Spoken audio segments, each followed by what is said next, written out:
Okay, so I'm just going to run through a bit of a summary, going into a few more technical details. And this is sort of a reworking of the presentation that was given at Roundup earlier this year. So yeah, this is just for people to really get familiarized from the project from the start to where we're at now, and with a bit of information looking forward to where we hope to explore in 2023. So yeah, we'll just get into it. Some forward-looking statements, which are on the website. So yeah, just a quick project summary. We're in northern central BC. It's a really good property to explore from a logistical standpoint. There's road access right to the property. It's really moderate terrain. You can explore year round. There's really good access to water for drilling in nearby property. Um, and then there's a bunch of existing clear cuts as well on the property. So it's from an explorer's point of view, it's a really great place to be working. And now we know that it also happens to host a really interesting copper porphyry mineralization. So yeah, we'll go just a bit more detail on its actual location. This is Smithers down to the southwest. And so it's about 85 kilometers northeast of Smithers. And it's accessed via the network of logging roads on the east side of Babine Lake. So accessed by a barge here at Topley Landing. And then there's a very well-maintained network of logging roads accessing the property. So yeah, really good to explore. And just to see it in context with the other known deposits in the area, deposits associated with the Babine Porphyry intrusions. It's the Morrison deposit, the Bell mine, the Grand Isle mine. So Bell and Grand Isle were historically mined from the late 60s to the early 90s. And then the Morrison deposit is another really sizable copper gold resource as well. And the mineralization we're seeing on NAC at present appears to be a pretty solid analog with some interesting differences for these Babine porphyry stock deposits. So yeah, so historically this was originally drilled by Noranda between 1964 and 1971. It was all helicopter accessed back then, and these were very shallow drill holes. They drilled 28 holes, totaling only 1,800 meters, so very short average hole depth. They confirmed some near surface mineralization, but didn't really do anything with it as the access was not super easy, and they were focusing on their mineable deposits closer to Bell and Grand Isle. So in 1995 and 1996, exploration resumed, again, still helicopter accessed. This time they did a bit more of an aggressive program. They drilled 71 holes, totaling 15,000 meters. This still means that the average hole depth was quite shallow. So average hole depth was 216 meters. The deepest hole was 539 meters, and this was at a minus 60. So it was about a 466 meter true depth below surface. So really not even getting halfway to the depth that we tested in 2022. And of the entire 71 holes, only 7 were actually greater than 300 meters drilled depth. That's not even true depth because most of them were inclined holes. From this drilling, they just delineated 2 main zones. There was a North Copper zone that was a copper primary resource, not a ton of gold associated with it. And there was a South Copper Gold zone, which had quite a high gold to copper ratio. South Gold Zone was a little bit smaller in its footprint, North Copper Zone a little bit bigger, but still, bear in mind, these are not 43101 compliant at all. This is just sort of quickly estimated. The average grade for both of these deposits was fairly low, 0.185% copper. And in this case of the South Zone, 0.17 copper and 0.24 grams per ton gold. So yeah, just to give some perspective for the sort of tenor of the mineralization that was hit historically and used to develop their understanding, fairly low grade near surface. There's a little bit more exploration in 2008, mainly as confirmation drilling. They drilled 4 holes totaling only 970 meters. And then following that, there were some more modern geophysical surveys done. So there was IP work done. There was a VTEM survey, an airborne electromagnetic survey. And airborne magnetic surveying performed between 2008 and 2014. And so those geophysics, that was the basis of the reinterpretation that was done by American Eagle in the lead up to the 2022 program, and was why the early proponents of bringing the project into American Eagle were so excited. So just looking at the historically defined geology of the area, and this is mainly from shallow drill hole testing. This was put together by the guys from the 1996 program. There's a lot of cover in the area, so not a ton of outcrop control, but generally they find a fairly sizable porphyry stock intrusion inferred to be part of the Babine suite, and drilled marginal to that, dominantly along the western margin, where a lot of the mineralization was discovered. And so the geophysics actually lines up really, really well with this geological interpretation. This is just showing the claim boundary and magnetics. So apparent magnetic susceptibility, the total magnetic intensity also really well correlates to this. So we have a magnetic core consistent with the intrusive outline, and then we have this big pyritic halo in the IP. So this is a high chargeability zone. In drilling, they outline widespread phyllic alteration within these high chargeability regions, and then the intrusive fits neatly within that. And so that's sort of a classic porphyry geophysical model. The VTEM, running an inversion for the VTEM survey, showed a coincident moderately dipping resistive zone that is superimposed by high magnetic susceptibility as well. So we have this resistive body and we have this magnetic body, which is consistent with the alteration in this area with the higher grade. And so the concept was to test it at depth, and you can see, you know, only a few holes from the southern zone drilling really got into this specific geophysical anomaly, and didn't really go down any deeper. So the plan for 2022 was to test along this fence, this E to E prime fence, testing at various depths this geophysical hypothesized porphyry target.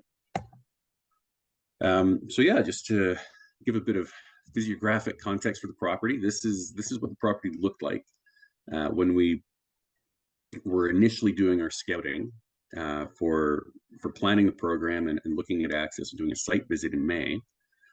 Thankfully, when we rolled up to the property, there was a pretty freshly established road and some brand new cut blocks. These were probably logged in the fall of 2020, and yeah, access to them was still excellent. So we were able to drive right onto the property, and drilling in 2022, we were able to back a pickup truck right up to each drill site.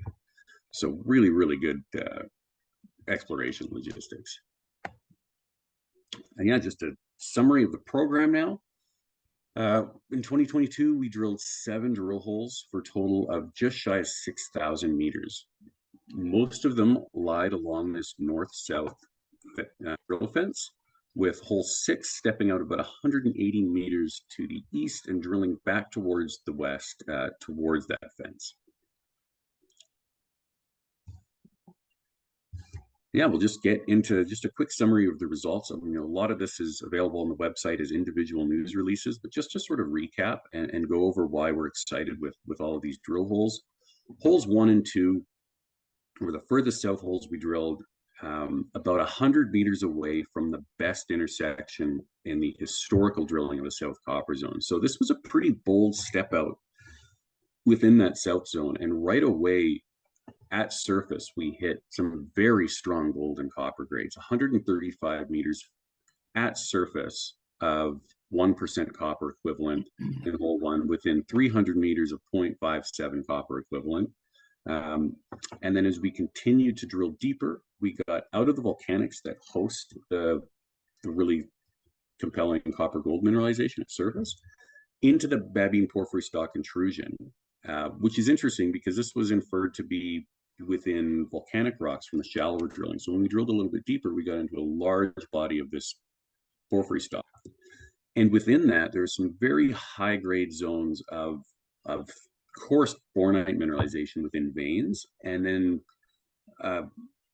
bit sparser mineralization along fracture planes and narrow veinlets all throughout the intrusion. So even in what looks like pretty dead rock, we're still at grades kind of between 0.1 and 0.3% copper.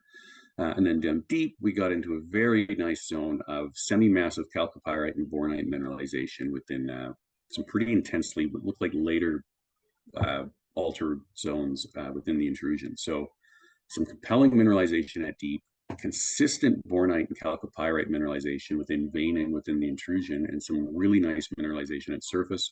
And the story in hole 2, largely the same.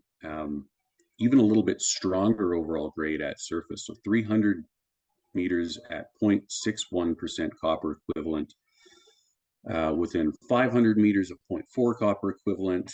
And then down deep, we hit even better looking mineralization associated with the first instance of this plagpheric porphyritic dike that hosts abundant disseminated bornite mineralization.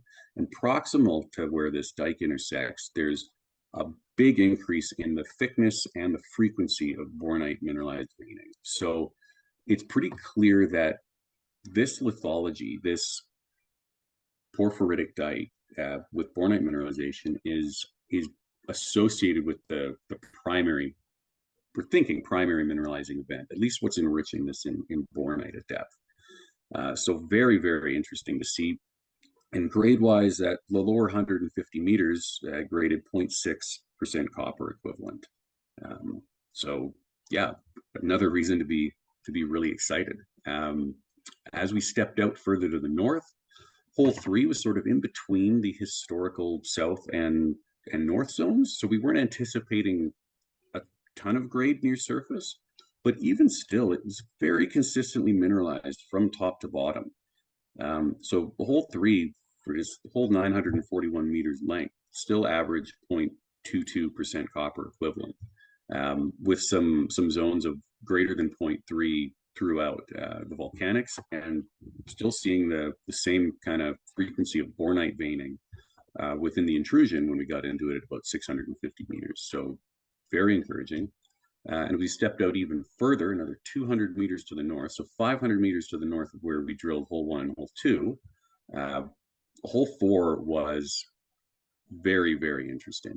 Near surface, some very strong chalcopyrite with rare bornite mineralization, resulting in 146 meters of 0.51 copper equivalent from surface. And then the mineralization was subdued. It was sparsely disseminated chalcopyrite in the odd zone of more denser mineralization. But this is what a lot of the historical holes would have considered shutdown rock. We're out of the really dense mineralization, and that continued down to about 360 meters depth.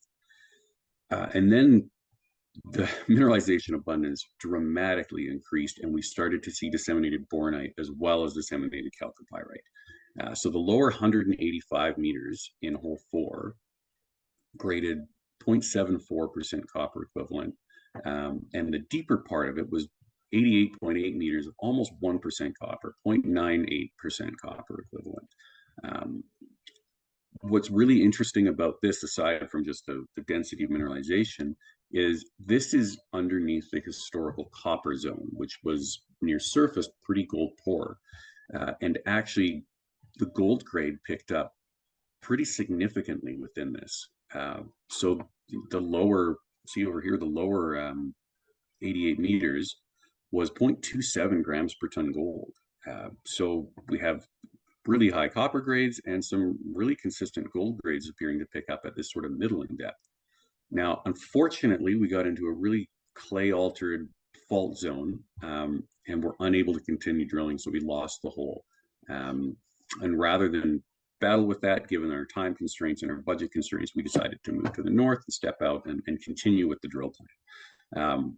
But bearing in mind what we hit in hole 4, that kind of sealed the deal on drilling hole 7, where we did, which was collaring at hole 4's location and drilling back down beside it in between holes 3 and 4 to try and fill in that and see if mineralization continues. So yeah, getting into the results of hole 5 and hole 7 here, which were drilled in this plane. Hole 5, again, some not as compelling, consistent visual mineralization, but still from top to bottom, still hitting zones of densely mineralized chalcopyrite, interstitial chalcopyrite within the volcaniclastic conglomerates, some bornite veining, and just generally consistent throughout. So yeah, that's whole 804-meter length from bottom of overburden to bottom of hole, graded 0.2 copper equivalent, and that's very strongly anomalous for copper grades. And just showing the size extent, that's 730 meters away from where we drilled in hole 1 and hole 2. So very encouraging. That's still stepping this far to the north and going to depth. Grade remains pretty consistent.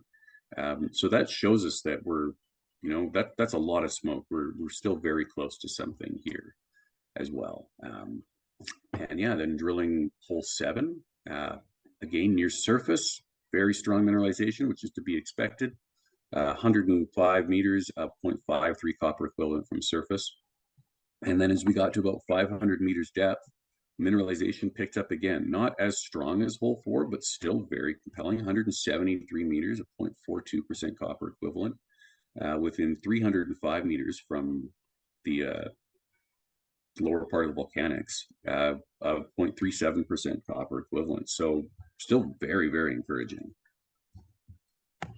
And hole 6 was a bit of a different story, but when we get to depth, it's largely the same story. So it collared into the known, or inferred at least, Babbine porphyry stock intrusion. Within that, we're still seeing zones of bornite and chalcopyrite veining, with some pretty narrow but really high grade intercepts within that. And actually a very, very nice instance. We've got some photos of it coming up a little bit later, of another bornite dike cutting the intrusion with a matrix almost completely just composed of bornite mineralization. So very interesting to see that within otherwise less mineralized intrusive rocks. It shows that there's a later phase of mineralization that's bringing in some high grade. And then adjacent to the mineralization, or sorry, to the Babbine porphyry stock intrusion, we see some mineralization to the west. So this hole is drilling from the east to the west into the plane of the main drill fence. And we see a very similar story with hole 7, as we continue drilling to the east, or to the west. So the lower 329 meters grades 0.38% copper equivalent, with a higher grade zone of 127 meters of 0.5 copper equivalent within there. And some really nice zones of disseminated chalcopyrite and bornite mineralization in the volcanics. And that continues down to, well below 800 meters depth. And yeah, we'll just go through a few photos of the sort of style of mineralization that we're seeing. Near surface, we're seeing disseminated chalcopyrite and within veinlets, and that seems to be bringing in a lot of gold. And as we get down deeper, we see some zones of really, really nice semi-massive chalcopyrite mineralization at varying levels, and then thick bornite veins, centimeter scale bornite veins within the main intrusion. And the same story for hole 2. Some really nice bornite veining within intrusive rocks, bornite and actually chalcocite along fracture planes. Really nice bornite veining within our andesite or our plagiapheric dikes. Yeah, really, as a geologist looking at this mineralization, man, it's really, really interesting. It's rare you see bornite in this abundance, and we certainly weren't expecting to see this much bornite at depth because it was not described in the historical logs. Another thing we should point out is 238 meters in hole 2. This is one of the few instances we see a bit more of an epithermal texture, a bit of sort of coliform banded quartz around brecciated chalcopyrite. So this nice epithermal vein breccia. This meter interval graded 20 grams per ton gold and 2.6% copper. So we have some really high grade zones within here as well. few and far between, but it's really good that we have these, hints of really high grade mineralization. So it shows potential for, maybe even a little bit of a telescoping deposit where we have epithermal style mineralization overprinting our sort of potassic zone that's hosting a lot of the mineralization we've seen so far. And then zooming in down a bit deeper in our dike that hosts the disseminated bornite. So these little flecks here, basically all of these dark flecks that would look from first glance to a geologist like Mayfix within this are actually bornite.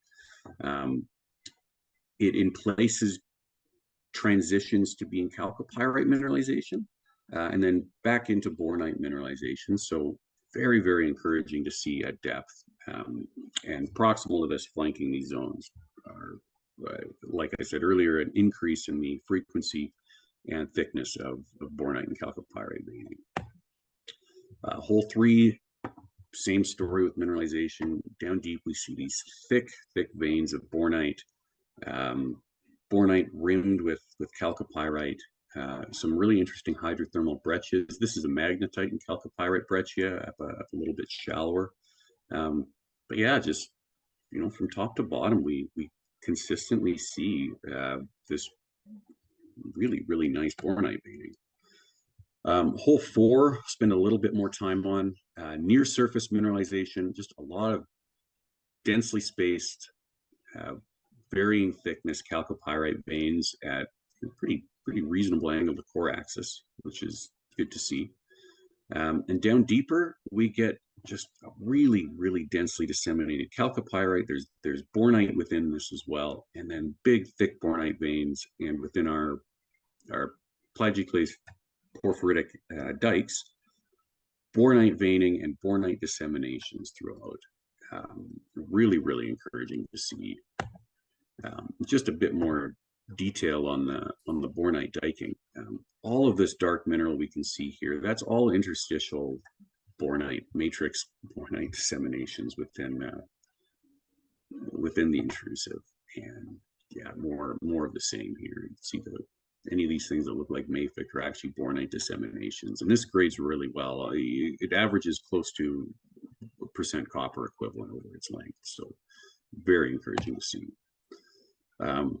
And in hole 5, we continue to see more of the same. It was dominantly within volcanics, a few little narrower zones of intrusive, which itself hosts coarse bornite veining in places. And then in our volcanics, we frequently see, these pink anhydrite veins with, there's a little bit of molybdenite we can see in there, and chalcopyrite. So yeah, we continue to see it in hole 5 to the north. Hole 6, what I mentioned earlier, so 531 meters, we encountered this bornite dike cutting our intrusive. This, every pink, purpley dark mineral you can see here is bornite within the ground mass of the rock, which is just spectacular to see.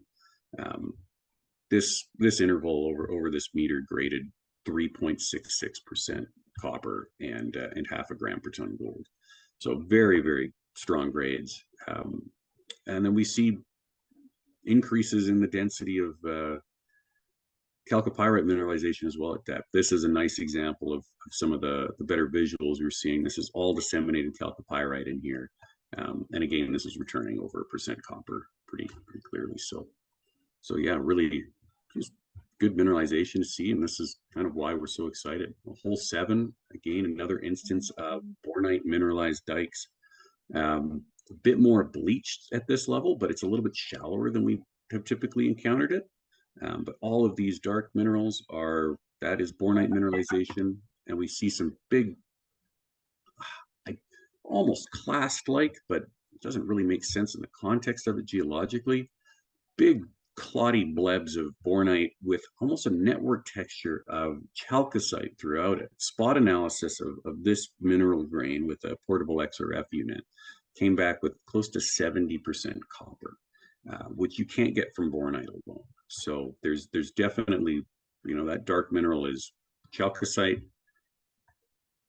Looks like it's almost growing at the expense of the bornite in there. So very, very interesting to see, and also, very strong grades within within these intrusives with the bornite mineralization.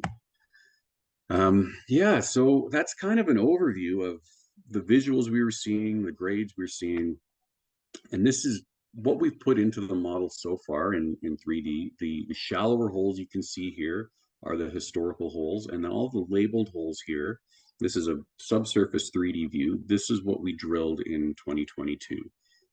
So the rough footprints of the historically defined zones are kind of outlined here. Whereas you can see where we drilled just broad intercepts of anomalous to high grade copper gold mineralization. Near surface is really compelling in the south zone. This is really open to expansion. There are no holes drilled to the west of this, and very few of the holes go to any appreciable depth. And we can see as we drill deeper in hole 2, the mineralization increases or at least maintains its consistency down to a depth of below 300 meters, which is about 100 meters lower than the average hole depth went in the zone. So the south zone is open to expansion in multiple directions at surface and to depth. And we get these zones of grade start to pick up throughout our drilling in the deeper intercepts, particularly down deep in hole 2 and in hole 1, we see some really nice zones. And in hole 4 here, very strong mineralization and a ton of ground open to test. So there's a lot of size extent, even proximal to the plane of drilling that we drilled in 2022. So yeah, our plan in 2023 is to confirm and expand our understanding of what we drilled in 2022. This is showing the surface location of the historical drill holes. The red drill holes here are what we drilled in 2022. Fitting the typical Babine porphyry model, the zones of best grade are proximal to the main intrusive stock. And so we've seen that to the west of the main intrusive stock, we have broad mineralized zones. It's all open to the west, particularly to the west of hole 4 and hole 3, where we drilled. The holes here were very shallow. So this is strongly open to expansion to the west of where we drilled. And also there's a whole zone of untested, right sort of flanked by that pyritic halo, ground to the south of the main intrusive stock and to the north of the main intrusive stock. I think in 2023, we're going to focus on what's most easily accessible, which is this south zone here and to the west of where we drilled, and expanding near surface and to depth of holes 1 and 2 in the south zone. So there's a lot of room to expand. This is by no means being drilled off. We're just sort of scratching the surface and depth, so to speak, of the system here. So yeah, we're really excited to go into 2023 with this knowledge. There's still quite a bit more time to put together some interpretations as well, and yeah, really sort of hone in on the plan and really define what we have here at NAC. Yeah, so we're all pretty excited.